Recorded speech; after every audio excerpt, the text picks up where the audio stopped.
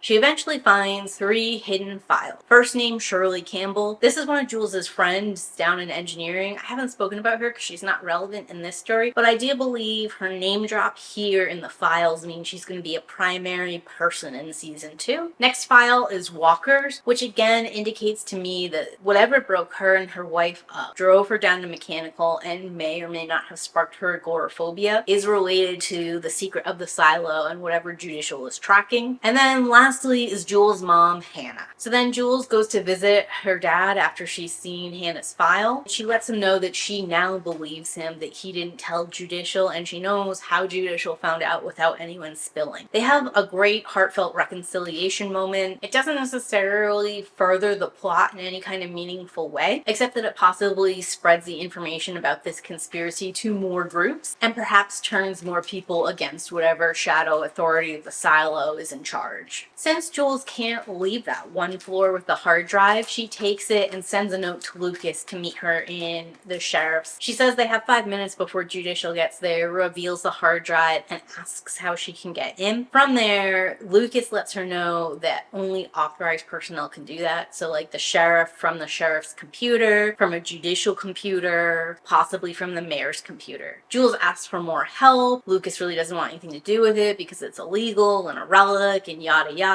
Jules breaks open her mirror and exposes the camera inside, and then the two of them flee right as Judicial is coming in. More desperate than ever, Jules tries to bully her way past a checkpoint with the hard drive in hand. It looks like she's about to fail when Bernard comes in and forces them to let both of them through without checking their thing. She and Bernard go to agriculture, where Bernard reveals everything to Jules and is trying to get her to admit that she has a hard drive when he slips up. Once that happens, we find out that Bernard is kind of the big bad behind everything. They arrest Jules, they pretend that she claims she wanted to go outside, and they're preparing her for that cleaning when she is able to escape from them, grab the hard drive, and jump over the stairs. Episode 9, The Getaway. We are right where we left off. We see that Jules safely lands on a landing below the stairway and takes off. Rob and Bernard are arguing, and while that's going on, this keychain that's on Bernard's desk with the number 18 on it glows red and possibly vibrates. We flash over to Rob's wife and child going home for the day, and when they get into their home, Rob's wife realizes that things have been disturbed, so she puts her child in his room and goes to investigate. Jules is left out bait, gets the jump on her, and takes her hostage. Once she's tied up, Jules accesses Rob's computer with the hard drive to start trying to get the information off of it. Meanwhile, Billings goes to Jules's old apartment, waits for Judicial to leave, and then sneaks in. He finds a piece of the broken mirror glass, and when he holds it up into the light, he sees it's a one-way viewing. And then, since he has been working with Jules for so long, he knows a little bit about how she thinks and is able to go to her medicine cabinet, remove the caulk that's keeping the cabinet in place, pull that out, and behind it is going to be that Georgia book. While Billings looks through every single one of the pictures, he ends up deciding to burn it in the oven, saving just one picture as like a memory of what once was. Bernard brings in Lucas and starts interrogating him. At first, Lucas tries to play cool, but it becomes obvious pretty early on that Bernard is the person who's listening to and watching everyone via the cameras that Jules reveal, and Bernard threatens him with either going outside or like a decade worth of time in the mines if he doesn't cooperate, which is how Bernard finds out the hard drive serial number is 18, and he goes to that secret back room and has them search for it. They're able to find out that Jules has the hard drive open and she's in Rob's personal rooms, which sends Rob in a panic. Meanwhile, we flip over to Jules. She's finally opened up the hard drive drive and she's seeing a message from George that he recorded for her before his demise. Rob's wife is able to break free of her bindings and she approaches Jules, lets them know that she's being tracked the second she plugged the hard drive in, and she can either choose to escape now or die with the drive in hand. When Rob gets there, his wife and child are fine, but Jules is gone. Jules meets with Kennedy, who calls in an IT buddy, and they're able to both unlock the hard drive and spoof its location to someplace else. And that's when we get to see the full entirety of George's message, which is emotional. But the main takeaway from it is that he did find that door at the bottom of the silo. He couldn't open it, and he needs Jules's help to get that done. They also witness the now infamous Carmody cleaning and see the green, healthy world. And once they see that, Jules says they need to make sure that everybody else in the silo sees it. Which rolls us into episode 10, Outside. We pick up looking at that Carmody cleaning green world thing one more time. They talk out how they're gonna get this image to every single screen in the silo, and then they go and do that. Unfortunately, Bernard is working in that IT room and he's able to shut it down with only a minute or so of it playing. There is no evidence that anyone else witnessed the Carmody cleaning except for everybody else in the IT room. And even in that case, Bernard ordered everybody to look away. We did notice that when Rob saw it and turned away, it appeared that he hadn't seen something like that before, which indicates that while he's in on more things than most people are, he's not in on everything. Jules is able to escape down the trash chute and get pulled out of the trash heap before she's able to get squished, which gets her recovering in Walker's room. But the current head of mechanical has decided to turn her in, and Jules agrees that was the right choice to make. She just asks that before they come to take her, everybody clear the room so she can talk to Walker, which happens, although we don't know what she says to Walker in that time, and that information she gives might be key in season 2, because Walker does still have the video recorder and may or may not know about the door in the drill room. When Bernard gets there, he smashes the hard drive, but notably he collects the pieces and we see him looking at them later, so the hard drive might not be 100% gone. And then he tells Jules that if she agrees to the ruse that she asked to go outside, he won't punish any of her friends or family, he won't punish anyone in mechanical, and Jules asks if she can know what happened to George, and Bernard agrees to that too. So then they end up taking Jules to the room with all the cameras. He stopped intentionally in front of a camera and he sat down over the edge of the silo and looked directly at the camera as he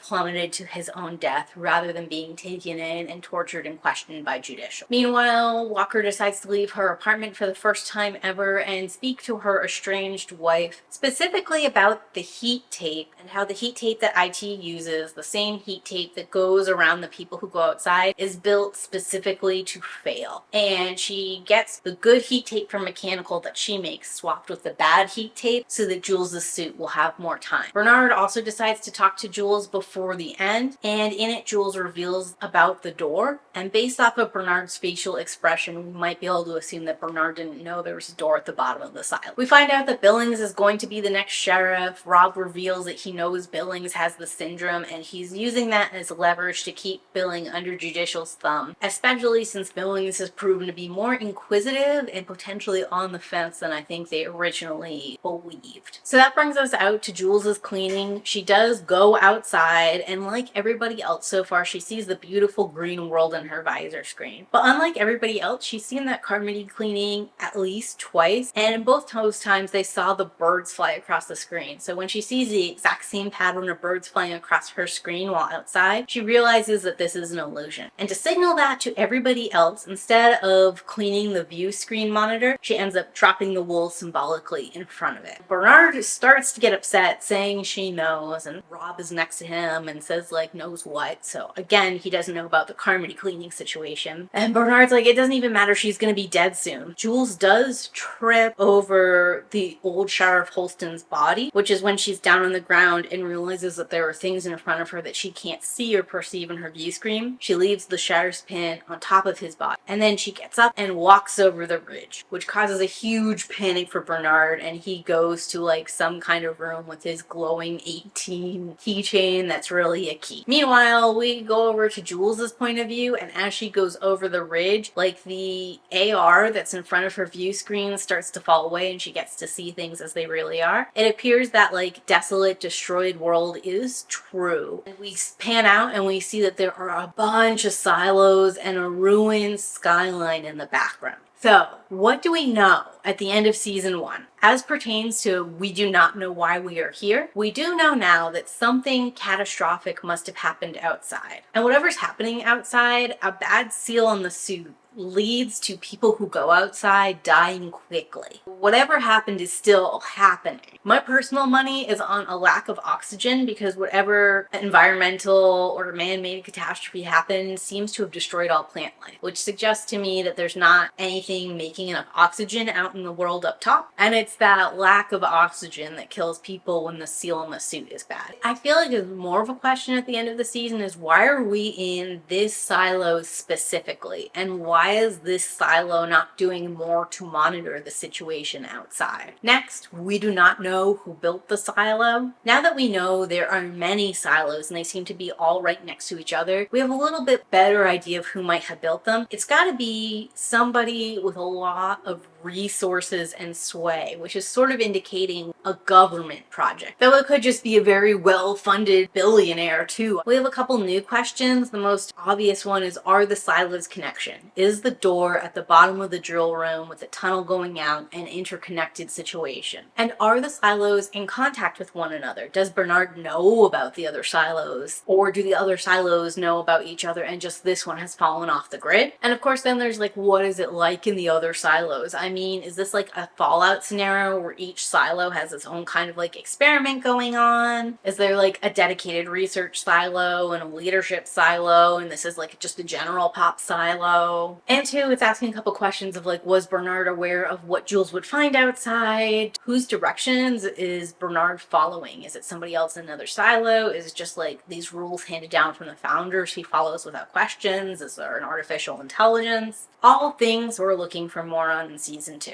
We do not know why everything outside the silo is the way it is. And this is still true. The city in the background combined with the book that's a travel guide for Georgia sort of suggests we're in the Atlanta area, which means we're not in a foreign planet and we aren't in a world enough like our own to have a Georgia and an Atlanta. We know for certain the world outside once was green, like we see in the Carmody cleaning tape, and is definitely in some kind of wasteland status now. We know there's still stars and constellation. We do not know when it will be safe to go outside. So it has been definitively solved that it's not safe to go outside without a suit. After all, Holston dies the fastest out of everyone that we see, and he's the only person who takes his helmet off. So that kind of implies to me that there is definitely a poison or lack of oxygen or something in the air that puts everything to an end. But we really don't know why it's unsafe to leave the silo, take some like samples or explore a little bit and then come back in. Perhaps there's no reason to do that. We only know that today is not this day. And I guess that's true enough because of the society that's currently set up in the silo. If you leave, you're not coming back. We might get some contradicting evidence of that in season 2, depending on what happens to Jules. It's possible she explores a little bit, her oxygen tank runs out and she passes away. It's equally possible that she gets to another silo and they let her in and she's able to explore the interconnected societies or perhaps explore what other silos are like. So I've already sort of been talking about it a little bit, but some stuff we're looking out for in season 2. Outside of the silo we were introduced to, we're looking to Jules to further that story. Whether she explores the ruined city, whether she dies of lack of oxygen, whether she finds another silo is yet to be decided. And also we have to wonder what Jules's new goals will be, since her main driving purpose was finding out what happened to George. She knows now. Does she plan to punish Judicial and all those people hiding information that drove George to this end? Does she plan to fulfill George's end goal? Does she plan to just go on living her life wherever she ends up? Inside the silo, of course, we're going to be keeping an eye on Bernard and trying to figure out exactly how much he knows and why he's withholding information information from everybody else in the silo. We're also going to keep an eye on Rob. While it's clear he doesn't know as much as Bernard from a couple of offhanded statements he makes back and forth and some expressions he has when he sees the Carmody cleaning, he and his wife had this one-on-one conversation that indicated the two of them had a larger personal goal for their family specifically, and it makes me wonder if they're working to overthrow the silo, or if they're working to like spread information throughout the silo or change something for the sake of the family. The way she phrased it and spoke about it too indicates to me that she might be the person who's sort of like driving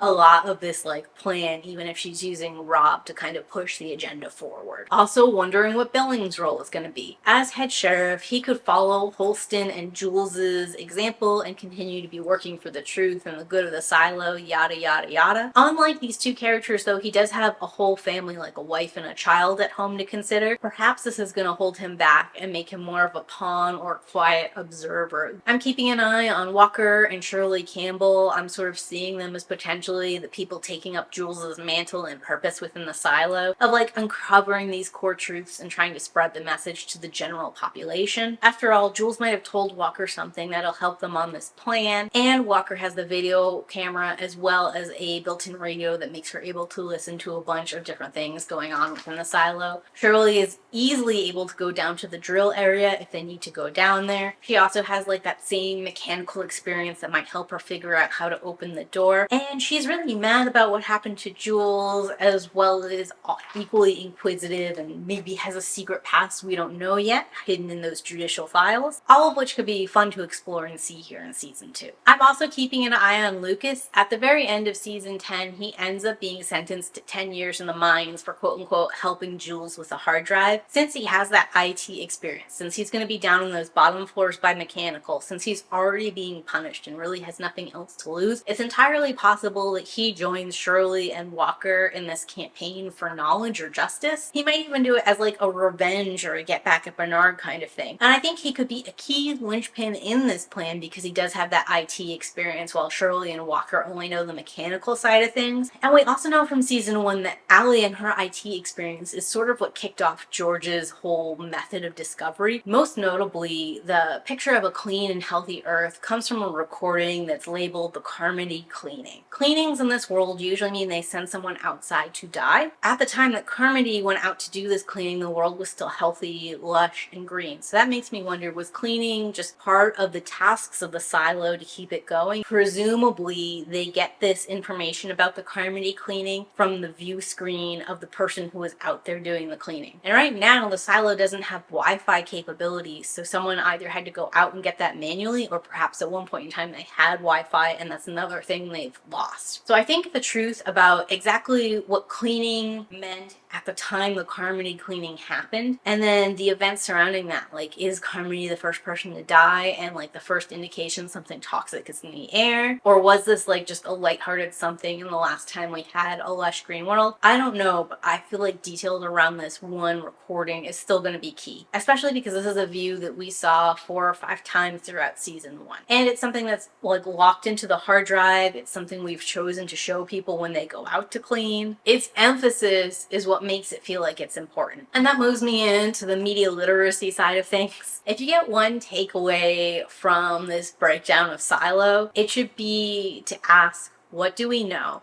And how do we know it? If Allie had stopped to think, what did she know and how did she know it, she might have realized that the Carmody cleaning doesn't mean that the world is healthy and lush and green out there, and that might have stopped her from going outside and sentencing both her and her husband to death. Look at a narrative for repeating element. In Silo, we got to see that we don't know why we're here, we don't know what's going on outside as a repeating element. We got to see the word truth and people claiming they wanted to know the truth as a repeating element, that they're on the right side. We got this repetition of the idea of the heat tape and Jules taking the heat tape, and whether or not the heat tape work is coming full circle and playing playing a pivotal role in the story. It's possible someone's bringing something up, it's not necessarily true, and it's possible, especially in a mystery story like this, that if they keep bringing something up, it might be a red herring of some kind. But it is important that you look for these patterns of repetition and you stop and you focus on them to see what they mean or what we could be gleaning from them. And even within the world of the silo, we can see that the characters in here take repetition very seriously. For example, the sheriff wrote that note to double the flowers in front of the mirror, so Jules sees it in note form. She notices in her own apartment the sheriff set up that there are a lot of flowers in front of the mirror, and when they're gone, she makes note of them too, and that maintenance had come in and done some work, accidentally breaking the vase. It's on the third repetition when she goes to visit Gloria and realizes that the sheriff again put a bunch of flowers in front of her mirror, that she is able to make the connection that something is important between obscuring the mirrors and the larger mystery going on in the world. We should be looking in between lines. We see this most often in character interactions. One specific example is with Judge Meadows. She keeps saying that she doesn't feel well, and she looks very uncomfortable to be wherever she's at. She keeps looking nervously to Rob. Sometimes she interrupts and then she holds back and lets someone else take over the situation. And all of this keeps escalating until we get to the point where Jules confronts her in her apartment and she actually sheds a tear, like indicating how sad, frustrated, afraid, nervous she is. And this lets us know there's no way this person is the mastermind behind everything. It's these unsaid tells and interactions that often help drive narratives. Another example of this might be Rob's reaction to when the green world flashes upon the screen. His surprise and shock shows on his face. Or when Bernard reacts to hearing that there's a door underneath the silo in the drill area that George found. Gives a facial expression that sort of indicates either that he didn't know it was there, or he's surprised someone found it, or something else. And then of course, I think the most important part of media literacy is to practice. Like, I have a lot of fun tearing apart these fictional stories, finding all the little tells and storytelling components, and part of what's great about it and trying to interpret it in different ways or predict things is that there's not a lot of stakes involved. Whether I'm wrong, whether I'm right, it doesn't really matter that much in the grand scheme of things. Which makes it a perfect place for me to practice this skill set and actively thinking, demonstrating, and conversing with other people about what might be going on. These skills are most important in the real world when we're making our own personal observations, when we're choosing where we get our news or studies or information from. When we look at the studies or the news to see if what is being reported and what conclusions they're drawing us to are valid. So that's going to wrap me up with my story explained for season 1 of The Silo, our little media criticism pull apart moment in it, and of course a couple questions and things that I'll be keeping an eye out for in season 2 of The Silo. I'm going to be doing episode by episode breakdowns as they release, and hopefully you all will be with me for that. But until then, let me know what your favorite part of season 1 of The Silo was, and if you got this far in and you don't have anything else to say, leave me a camera emoji. And as always, keep reading.